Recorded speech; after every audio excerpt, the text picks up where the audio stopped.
आप देख रहे हैं वीडियो पेपर भारत। हर सच के साथ हम मिलेंगे। नमस्कार, आप देख रहे हैं वीडियो पेपर भारत। मैं हूं तिरुमलेश देसाई। लंबी समय से भाजपा का जो टिकट था उसके लिए वेटिंग चल रहा था। लगातार मीटिंग के ऊपर मीटिंग हाईकमांड कर रहे थे और सर्वे के ऊपर सर्वे करा कर सारी कैंडिडेट के बारे में बहुत सोच समझ कर एक लंबी लिस्ट उन्होंने आज कर्नाटक का भाजपा का इंचार्ज जो है उन्होंने आज लिस्ट अनाउंस किया गया है भाजपा की तरफ से। और भाजपा का जो लिस्ट आने के बाद हर जगह से एक अलग माहौल क्रिएट हुआ है। हालांकि इसमें क्या हाइलाइट्स क्या है, किसको टिकट मिला है किसको नहीं मिला है और कौन कौन से क्षेत्र से लड़ रहा है और कांग्रेस को किस तरह टक्कर देने का प्लान भाजपा बनाई है बोल के पूरा जानकारी हम आप इस वीडियो में बताएंगे। पहले एक एक करके पूरा का भाजपा का जो लिस्ट है उस लिस्ट का हेडलाइंस जो है यानी कि हाइलाइट्स जो है उसी हाइलाइट्स के बारे में हम बात करने जाएंगे। टोटल बैंगलोर कॉन्स्टिट्यूंसी 28 कॉन्स्टिट्यूंसी के हिसाब से 26 कॉन्स्टिट्यूंसी को सिर्फ अनाउंस किया गया है कि 26 कॉन्स्टिट्यूंसी से भाजपा के टिकट अनाउंस हुआ है। और उसके साथ साथ 52 नया चेहरा इस बार भाजपा से चुनाव लड़ेंगे। और हाल ही 10 लोग जो एमएलए जो प्रेजेंट सिटिंग एमएलए 10 एमएलए को इस बार भाजपा से टिकट नहीं मिला है। कौन है, क्यों नहीं मिला, इसके बारे में भी हम चर्चा करेंगे। टोटली आज भाजपा से 189 कॉन्स्टिट्यूंसी को अनाउंस किया गया है। भाजपा की तरफ से 189 कॉन्स्टिट्यूंसी का भाजपा से अधिकृत कैंडिडेट का लिस्ट आज बसवराज बोम्माई और भाजपा के प्रेसिडेंट नलिन कुमार कटीलो कांग्रेस को किस तरह टक्कर दे सकता है। ये लिस्ट लंबी लिस्ट है, बहुत ज़्यादा इसके ऊपर सर्वे हुआ है और हर एक कॉन्स्टिट्यूंसी को 3-4 बार सर्वे कराकर इस लिस्ट को अनाउंस किया गया है। हालांकि इसमें पहले जो है मेजर जो हाल ही गवर्नमेंट में डीसीएम थे, डीसीएम होने के नाते उनके ऊपर विधानसभा में ब्लू फिल्म देखने का उनके ऊपर आरोप था। वो है लक्ष्मण सौदी। लक्ष्मण सौदी को लास्ट टाइम पे एमएलसी बनाकर उनको डीसीएम भी बनाए थे। वहाँ पर उनका कॉन्स्टिट्यूंसी में लक्ष्मण सौदी का कॉन्स्टिट्यूंसी में जो कांग्रेस से भाजपा के लिए सपोर्ट करने के लिए कांग्रेस छोड़ के भाजपा को ज्वाइन किए थे, उनको टिकट देकर लक्ष्मण सौदी को एमएलसी बनाए थे। लेकिन हाल ही गवर्नमेंट में वो डिप्टी सीएम भी थे, उनको इस बार टिकट नहीं मिला। उसके साथ साथ आनंद सिंह यानी विजयनगरा जो नया डिस्ट्रिक्ट बनाया है, पहले उसको होसपेटे बोलते थे, अभी विजयनगरा डिस्ट्रिक्ट से विजयनगरा जो नया डिस्ट्रिक्ट है उस डिस्ट्रिक्ट से आनंद सिंह चुनाव नहीं लड़ रहे। वहाँ पर उनका पुत्र जो है सिद्धार्थ सिंह को वहाँ पर टिकट भाजपा से अनाउंस हुआ है। उसके साथ साथ रघुपति को टिकट नहीं मिला है, हाल ही शासक थे, उनको टिकट नहीं मिला है। उसके साथ बहुत चर्चा में रहे हुए चित्रदुर्गा से एक शासक थे, वो है मिनिस्टर भी, पूर्व मिनिस्टर भी रह चुके गुड़ियट्टी शेखर को भी इस बार भाजपा से टिकट नहीं मिला है। उसके साथ जगदीश शेट्टर का जो हुबली कॉन्स्टिट्यूंसी वहाँ पर उनको हालांकि टिकट अनाउंस उनके नाम से अनाउंस नहीं हुआ है। उस कॉन्स्टिट्यूंसी के बारे में ना कैंडिडेट जगदीश शेट्टर है ना कोई और है, इसके बारे में भी कोई जानकारी नहीं, उसको ऑन होल्ड पर रखा गया है। उसके साथ साथ ईश्वरप्पा जो डिप्टी सीएम थे वो भी पहले ही आज शाम को उन्होंने डिक्लेयर कर दिए थे, हम इस बार चुनाव नहीं लड़ेंगे बोल के उन्होंने क्लियरली बोले थे। उनके बारे में बहुत इंटरेस्टिंग स्टोरी है, उनके बारे में केस ईश्वरप्पा के बारे में लंबी जर्नी है भाजपा के लिए कर्नाटक में। अगर भाजपा आज है उसके लिए येडियुरप्पा और ईश्वरप्पा का बहुत बड़ा योगदान है। दोनों एक दोस्ती में, अगर दोस्त ऐसा होता है और दोस्ती का एक्सट्रीम एंड तक लेकर उन्होंने भाजपा में आरएसएस के संघ परिवार से दोनों जाने जाते थे, वो लंबी समय से भाजपा में रहकर उन्होंने लंबी रेस में ईश्वरप्पा भाजपा के लिए अपना योगदान दिया है। वो आज उन्होंने पॉलिटिकली मैं कोई चुनाव आगे से नहीं लड़ूंगा बोल के उन्होंने रिटायरमेंट लिया है। और हालांकि जेपी नड्डा जी को आज उन्होंने खत भी लिखकर अनाउंस कर दिया है। उसके साथ साथ और एक इंटरेस्टिंग स्टोरी था, लेकिन मीडिया में लगातार चल रहा था कि बसवनगुड़ी कॉन्स्टिट्यूंसी वहाँ पर जो अनंत कुमार पूर्व केंद्र सचिव थे, हालांकि आज वो नहीं है हमारे बीच में, उनके लिए उनका कॉन्स्टिट्यूंसी में वहाँ पर उनके धर्म पत्नी जो है तेजस्विनी अनंत कुमार को भी टिकट मिलेगा बोल के इस तरह बात मीडिया गैलरी में और भाजपा के ऑफिस के अंदर बहुत लगातार चर्चा हो रहा था। लेकिन इस बार उनको टिकट का घोषण नहीं किया गया, उनका नाम नहीं है लिस्ट में। 189 लिस्ट में तेजस्विनी अनंत कुमार को टिकट नहीं मिला है। उसके साथ साथ बहुत इंटरेस्टिंग था, कुछ ही दिन पहले येडियुरप्पा को एमटीबी नागराज पूर्व मंत्री कांग्रेस से रिजाइन कर भाजपा के लिए ज्वाइन किए थे।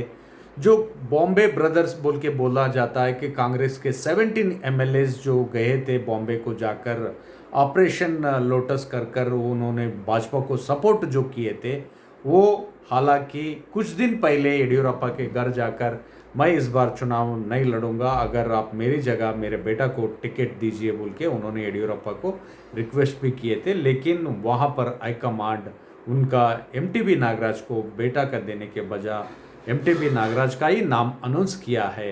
ये भी आगे आने वाला दिन में क्या होगा देखा जाएगा। उसके साथ साथ टोटल 35 कॉन्स्टिट्यूंसी अभी बाकी रह चुका है, अभी टिकट वहाँ पर घोषण नहीं किया है।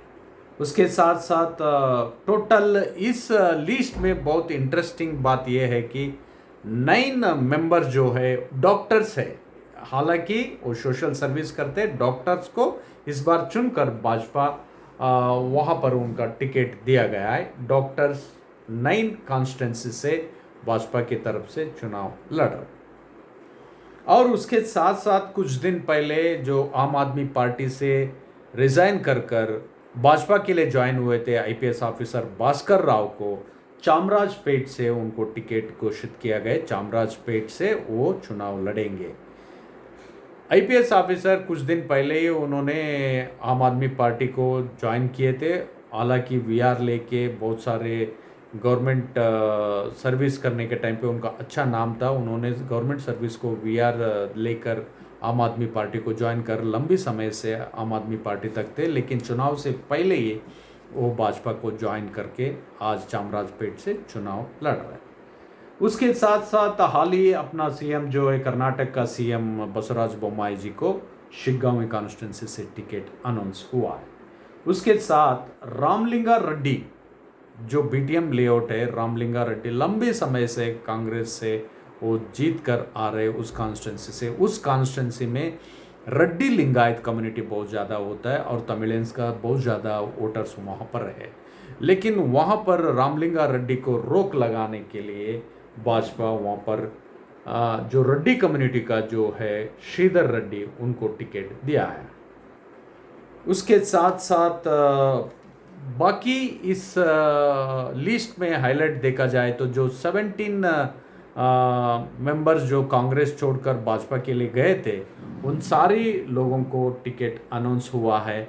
तो सारे लोगों का टिकट कंफर्म हो चुका है। कहीं ना कहीं एक मीडिया में चर्चा चल रहा था, कुछ लोग उसमें से कांग्रेस को वापस आ रहे, तो कांग्रेस को ज्वाइन करेंगे क्योंकि लिए वहाँ पर 17 कॉन्स्टिट्यूंसी कांग्रेस का हार्ड कोर बेल्ट था। अगर वो लोग भाजपा जाने के बाद अभी तक कांग्रेस के लिए एक मजबूत कैंडिडेट उस कॉन्स्टिट्यूंसी में नहीं मिल रहा है। हालांकि यहाँ पर इस कॉन्स्टिट्यूंसी में इस लिस्ट में बहुत बढ़िया एक हाईलाइट हम आपको बताएंगे।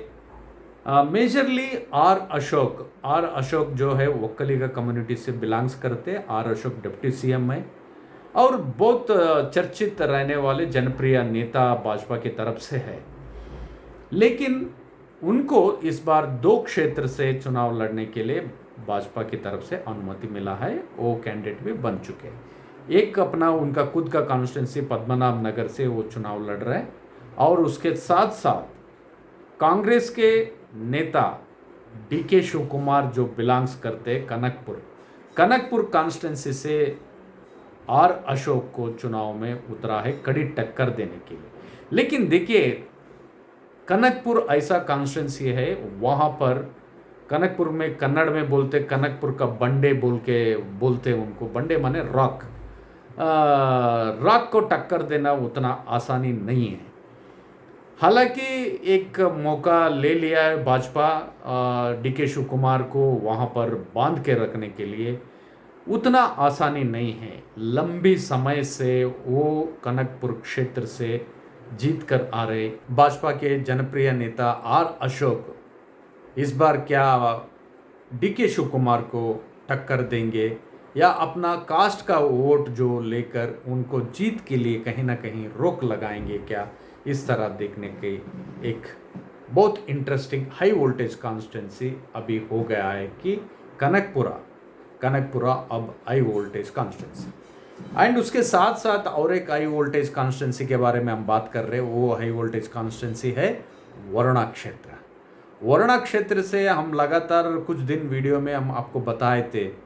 तो वरुणा क्षेत्र से सिद्धरामैया के सामने येडियुरप्पा का पुत्र जो है BY विजेंद्र को चुनाव में उतारने के लिए ये लोग तैयारी कर रहे थे, लेकिन येडियुरप्पा जी क्लियरली बोल दे इस बार मेरे पुत्र को उस क्षेत्र से चुनाव नहीं लड़ेगा।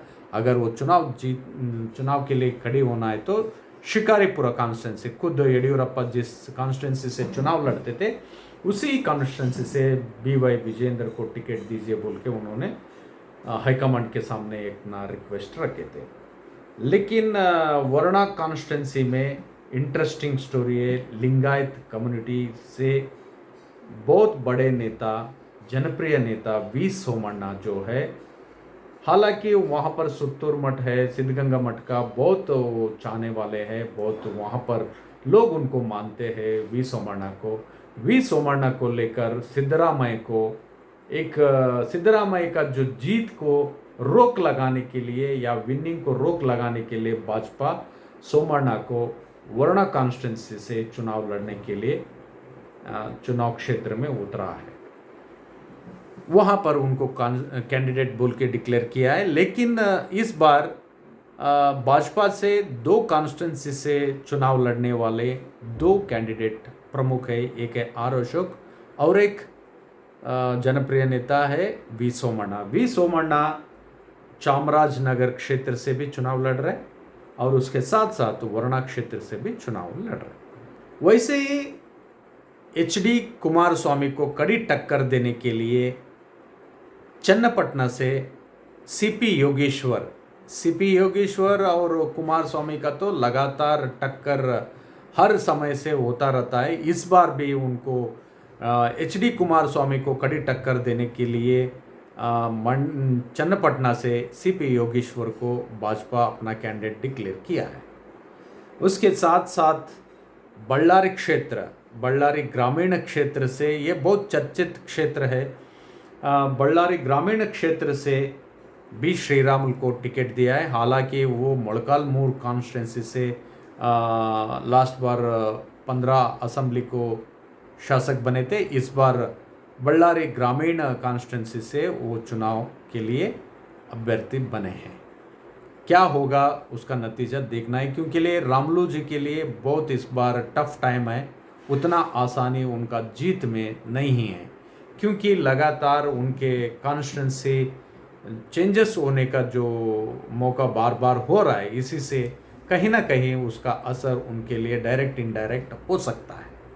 लेकिन देखना है बಳ್ಳारी रूरल जो है उनका होम टाउन है, वहाँ पर किस तरह लीड से जीतेंगे श्रीरामुलु बोलकर देखना है। उसके साथ हाई वोल्टेज और एक कॉन्स्टिट्यूंसी था और बहुत चर्चित नाम था भाजपा के अंदर BY विजेंद्र को शिकारीपुर से कैंडिडेट बोल के डिक्लेयर किया है भाजपा की तरफ से। शिकारीपुर में कंप्लीटली बिजी होकर अपना चुनाव का तैयारी करने में विजयेंद्र रहेंगे, या कर्नाटक का अलग अलग क्षेत्र में दौरा कर कहीं ना कहीं सिद्धरामैया कॉन्स्टिट्यूंसी में और बाकी कॉन्स्टिट्यूंसी में विजयेंद्र दौरा कर कहीं अपना वोट ग्रैबिंग करने का काम करने में विजयेंद्र को टाइम मिलेगा क्या बोल के एक सोचने की बात है। लेकिन विजयेंद्र के लिए जीत इजी हो गया शिकारीपुर से, वहाँ पर जीत कर 16th असेंबली के लिए वो प्रवेश करने के लिए उनका जन आशीर्वाद वहाँ पे मिलने का हर उम्मीद उनके लिए पॉजिटिव सेंसेस आता है। अब तक का अपडेट ये था, भाजपा का लिस्ट अनाउंस हुआ है, तो और क्या इसका और एक नया अपडेट के साथ नया वीडियो में हम आपको मिलेंगे। तब तक आप अगर हमारा चैनल सब्सक्राइब नहीं किया तो सब्सक्राइब कीजिए, बेल आइकन प्रेस करना ना भूलिएगा। धन्यवाद।